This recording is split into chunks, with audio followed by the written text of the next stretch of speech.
Hello, beautiful travelers and chaotic trailblazers. First, I want to ask, which traveler do you play as, Ether or Lumine? Don't worry, I'm not here to push a Lumine agenda, even if my streams are labeled Lumine supremacy. I'm actually more curious about how your traveler might have affected your perception of the newly teased Amphoreus characters. This is because during the 2.7 Honkai Star Rail livestream, Beck pointed out that he'd spotted Lumine in the cast, and I agreed. But upon second viewing, when I stopped on the character I thought most resembled Lumine, he revealed he actually meant the Guardian of the River Styx, Caterese.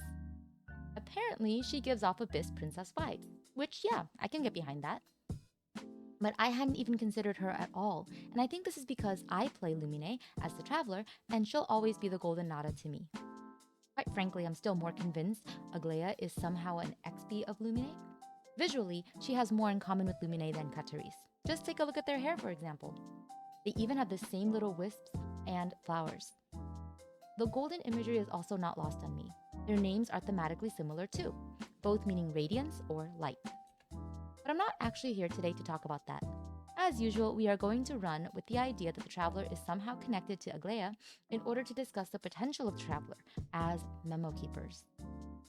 See, Aglaia is a remembrance character, and while I don't think that Aglaia is a Memokeeper, seeing as she has to gather the heroes and that doesn't quite work for Memokeepers for reasons I'll discuss later, the path of remembrance is the path of the Aeon Fuli, whose followers are known as the Memokeepers.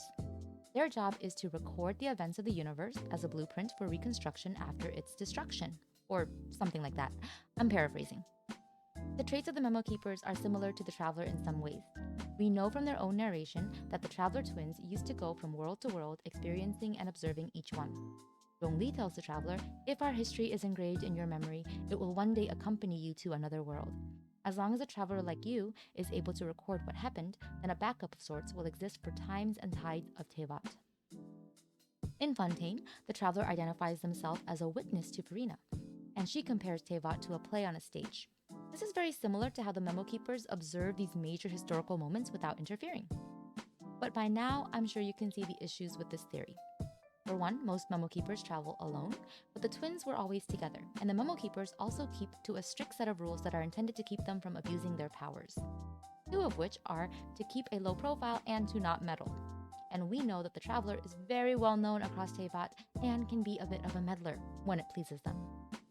So, that leads me to believe that they are not actually Memokeepers, at least not yet. The Memokeepers do reveal themselves when they are recruiting, and I think the Travelers are prime candidates for recruitment. Their records of the universe would be invaluable to the Garden of Recollection. So what could that mean for their future after Genshin Impact? Let's write some fanfiction. I think there are three possibilities. First, the Traveler might reject this invitation, especially if they do manage to reunite properly with their sibling. I can't imagine they'd give them up again after all that it would take to get them back. But if they get the bad ending, that is, they lose their sibling forever, then they might embark on a new journey. That could lead to them shedding their corporeal bodies and embracing the path of remembrance as Memokeepers. There is, of course, also a possibility that they become Memo Snatchers, who are radicals within the faction of Memokeepers and avoid certain rules. That could lead to the twins traveling together, as both become Memokeepers. I know I'm getting ahead of myself with all this speculation, and this is just a crackpot theory, but what else have I got to do until the next Archon quest? Let me know what other wacky theories you've got cooking in the comments. Well, travelers, until we are reunited.